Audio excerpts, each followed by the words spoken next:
cambiamos de set y volvemos a nuestro sofá porque vamos a seguir conversando como lo habíamos conversado o mencionado mejor al inicio del programa, que identificar formas de violencia, prevenirlas, conocerlas para evitarlas y, por qué no, tomar acción cuando ya aparecen, es una de las mejores formas de cuidar de nosotros mismos, de cuidar de nuestra salud física, de nuestra salud mental y nuestra salud psicológica. Por eso hoy nos está acompañando Mónica Carrillo. Mónica hace parte, o es mejor, profesional del mecanismo de hogares de protección. Y con ella vamos a estar hablando de un tema que cuando estábamos detrás de cámaras lo discutíamos, y es que vamos a estar hablando de violencia económica o violencia financiera, como suele conocerse. Yo no soy quien para explicarlo, tengo a Mónica, a quien le doy la bienvenida. Gracias por aceptar la invitación, Mónica, qué rico. Hola, no, muchas gracias a ti, Andrea. Es para nosotras súper importante poder posicionar todos los temas en materia de prevención y erradicación de violencias contra las mujeres en todo el departamento. Mónica, hablábamos, usted me va a corregir, pero hablábamos de violencia económica porque muchas veces, y se lo decía detrás de cámaras, es tal vez una de las formas más silenciosas de violencia, pero es una violencia al fin y al cabo, cuando a las mujeres o en las relaciones de pareja se coarta, no sé si es la palabra, se quita ese poder económico para crear una dependencia. ¿Eso es o qué es en sí la violencia económica y la violencia financiera? Bueno, lo primero es que se reconozca que en Colombia, solo hasta el siglo pasado, la mujer casada tuvo autonomía, por decirlo de alguna manera, autonomía para la administración de su patrimonio, de sus recursos económicos, solo hasta comienzos de los 30. Claro. Se empiezan a generar como cambios normativos que nos lo permiten, ¿cierto? Ya después de la Constitución del 91 y de convenciones suscritas o firmadas por el Estado colombiano, como la de Belén do Pará, que es la convención para eliminar cualquier forma de violencias contra las mujeres, específicamente nombramos en una ley lo que es violencia económica o patrimonial. ¿Y dónde se puede presentar? Pues se puede presentar tanto en el espacio o en el ámbito de lo público, es decir, de las relaciones laborales, de las relaciones sociales, políticas, como en el ámbito de lo que denominamos lo privado, o lo íntimo, o lo doméstico, o la vida en pareja. Entonces se pueden dar en los dos ámbitos y se pueden dar tanto por un acto que se ejecuta en términos de querer controlar o abusar de los bienes y recursos que tiene la mujer, como también desde la omisión, ¿cierto? Es decir, cuando privo a la mujer de aquello porque por derecho ella puede tener y administrar, bien sea para el sustento, para su hogar, tanto como para su desarrollo profesional, político. Yo quisiera, Mónica, que pusiéramos esto en los términos más fáciles de comprender posibles y que pongamos un ejemplo para que evidenciemos cómo se tangibiliza esa violencia. Si vamos a hablar de una pareja de recién casados, ¿qué comportamiento tiene una de los cónyuges que se pueda denominar o que se pueda catalogar como violencia financiera? ¿Qué palabras, qué actos haría para que yo sepa, no, momentico, aquí hay una banderita roja, esto es violencia financiera?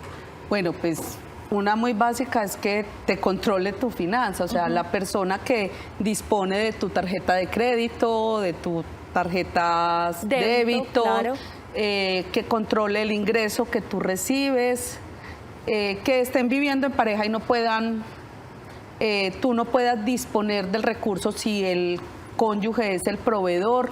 Todo ese tipo de situaciones constituye violencia de pareja. Si tú no deseas sostener una relación sexual, por ejemplo, y como sanción o castigo, él te daña tu herramienta de trabajo, allí estamos en presencia de una violencia patrimonial y de una violencia también económica. Entonces, en el espacio de la vida en familia se puede presentar de muchas maneras. Cuando yo como cónyuge pongo los bienes a nombre de terceros, para defraudar ese patrimonio que se está construyendo en una sociedad Y eso conyugal. es más común de lo que pensamos, Y eso ¿no? es súper común. Estamos viendo en pantalla en este momento, y gracias a nuestros compañeros del máster, a nuestra realizadora también Laura Cruz, que nos está acompañando, diferentes formas de violencia que se pueden presentar. Y es que dentro de esas formas está la violencia doméstica, el abuso emocional, el maltrato y la coerción reproductiva, el acoso cibernético, por ejemplo, la violencia financiera y o económica. Se dice que es una de las formas de violencia doméstica, la violencia financiera, que puede ir desde la retención del dinero hasta el robo del dinero, restringir el uso de los recursos económicos, son una de las formas que se identifican como abuso económico. ¿Qué podemos hacer cuando identificamos que somos víctimas de esta clase de violencia? Bueno, como te decía, los avances de las normas de las leyes han desarrollado muchas herramientas, ¿cierto? Uno de ellos es que si tú denuncias esa violencia económica en el entorno de la vida en familia, como una violencia intrafamiliar, al comisario se le otorgaron facultades y al juez de control de garantías para exigir al agresor o al denunciado que no puede disponer de ningún bien para la venta, para la enajenación, para donarlos o ponerlos a nombre de terceras personas. Claro. Entonces tenemos unas herramientas legales, una es la denuncia. La Secretaría de las Mujeres cuenta con un área de autonomía económica que busca, es una línea estratégica de la política pública y busca como que las mujeres puedan encauzarse en su autonomía, tanto en el área laboral como en el área de emprendimiento, ¿cierto? Según lo desee realizar. Y a través de la línea 123 de emergencia Mujer Metropolitana puede informar todas esas situaciones de violencia en la que se encuentra, la económica, la patrimonial, la psicológica, la física, y desde allí con psicólogas y abogadas se enruta a la mujer en cómo acceder a justicia, a medidas de atención y de protección. Y en hogares de protección, cuando las mujeres tienen una falta de autonomía económica tal que las ha puesto en un riesgo más alto, más grave de feminicidio, que no pueden disponer de un espacio a donde irse para salvarse del agresor, cuentan con el mecanismo de hogar de protección las mujeres de Antioquia, donde pueden ser albergadas con acompañamiento bio, psico, social y jurídico, tanto para ellas como para sus hijos, por un periodo de 3 meses mientras se tramite y se resuelve el proceso. ¿Cuál es el panorama en Antioquia? ¿Cómo estamos en el departamento en términos de esta clase de violencia?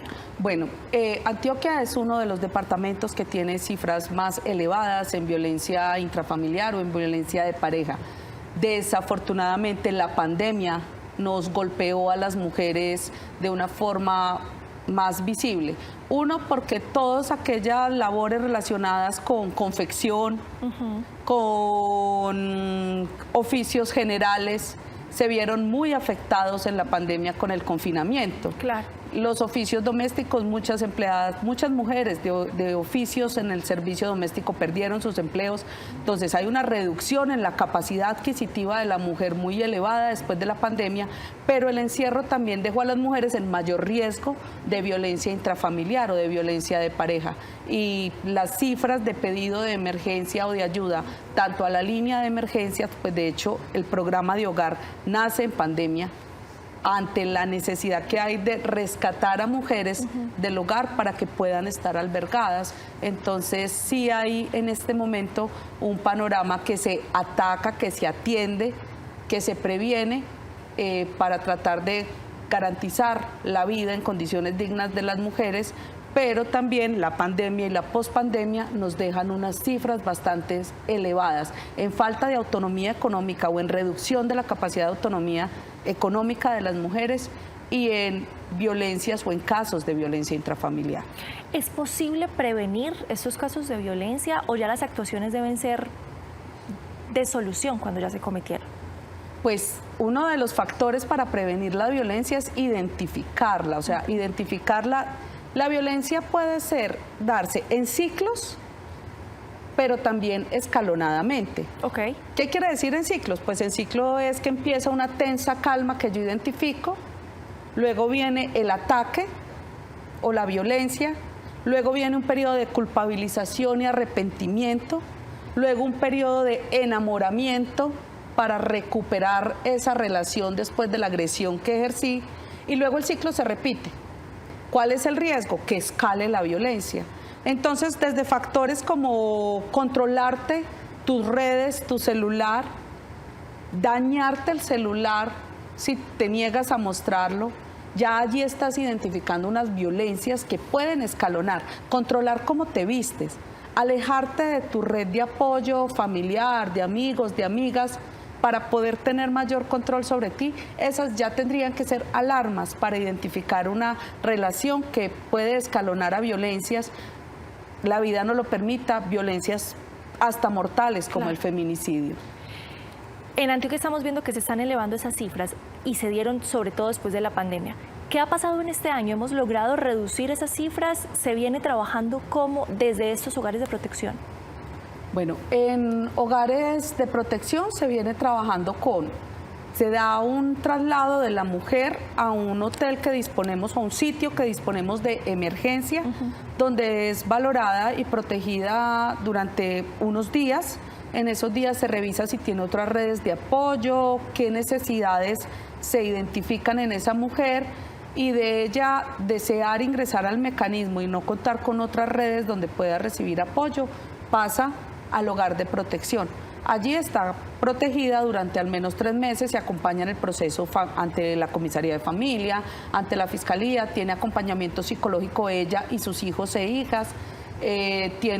Tenemos trabajadora social que se ocupa entonces de tratar de encaminar rutas para que la mujer pueda garantizar un restablecimiento en sus derechos, buscar rutas de empleabilidad, rutas de emprendimiento, donde ella pueda como conseguir unos autos, unas autonomías que le permitan superar esas violencias. Y para sus hijos e hijas, incluso para ellas también, contamos con una pedagoga que está haciendo acompañamiento educativo permanente a los niños, a las niñas, las adolescentes y los adolescentes y a las mujeres protegidas.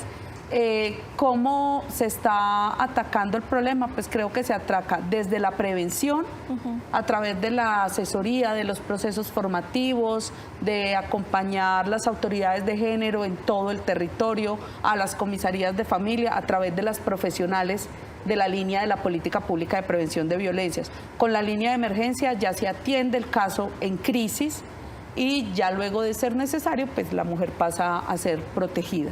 Mónica, una infidencia. Cuando estábamos discutiendo los posibles temas que íbamos a tener en la tarde en nuestros consejos de redacción y pusimos sobre la mesa esa opción de la violencia económica o la violencia financiera, nos llevamos una sorpresa, y es que, como la violencia doméstica, esto no es exclusivo de un sector de la sociedad, que esto atañe a todos los sectores de la sociedad, en todos los estratos de la sociedad. Incluso cuando lo hacíamos nos encontrábamos con casos en los que nos decían, claro, es que mi esposo empezó a recriminarme, ¿cómo es posible que te hayas comprado unos zapatos cuando había que comprar X o Y? A decomisar mis tarjetas, a prohibirme hacer compras y a que yo tuviera que pedir permiso para, por ejemplo, pagar un taxi o pagar un servicio de transporte, etcétera y demás. Esta clase de violencias no se restringen y se pueden dar en todos los casos, solo que solemos ocultarlos. Ese llamado y esa invitación desde ustedes, desde la Secretaría de la Mujer, a que se identifique y se busque ayuda si es necesario. Sí, claro, o sea, esta forma de violencia no es una violencia propia de un estrato socioeconómico, ¿cierto? O de una cultura en particular. Esta es una violencia que es más de la estructura de la sociedad, o sea, es más de la raíz de la sociedad. Y esto entonces hace que atraviese cualquier nivel educativo, cualquier nivel socioeconómico, ¿sí? Solo que hay unas necesidades de acompañamiento posiblemente diferentes. Claro. Incluso puede ser en los entornos donde hay una mayor necesidad o ha habido culturalmente una mayor necesidad de guardar una imagen, donde se va a hacer más difícil para estas mujeres acceder a justicia. Pero no, o sea, la justicia que previene y atiende la violencia de género se garantiza a cualquier mujer que sea víctima de violencia, independiente de su nivel socioeconómico. De hecho, la Defensoría del Pueblo garantiza abogados gratuitos, es decir, representación judicial a víctimas en los procesos penales cuando es una mujer víctima de una violencia de género. Y no importa allí si tiene una capacidad económica, porque esa capacidad económica muchas veces es ficticia.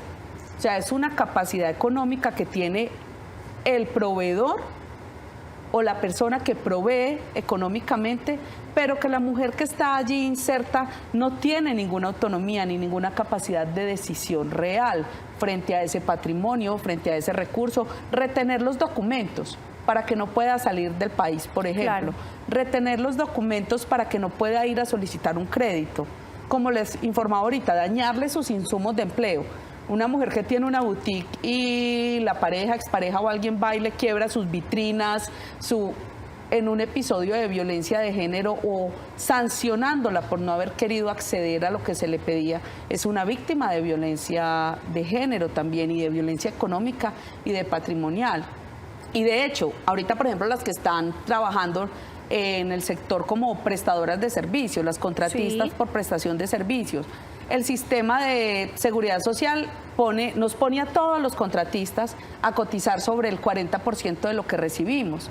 Cuando llega el periodo de licencia materna de una mujer contratista, esta mujer no recibe el 100% de lo que gana realmente, sino que recibe el 100% del 40% que es sobre lo que cotiza.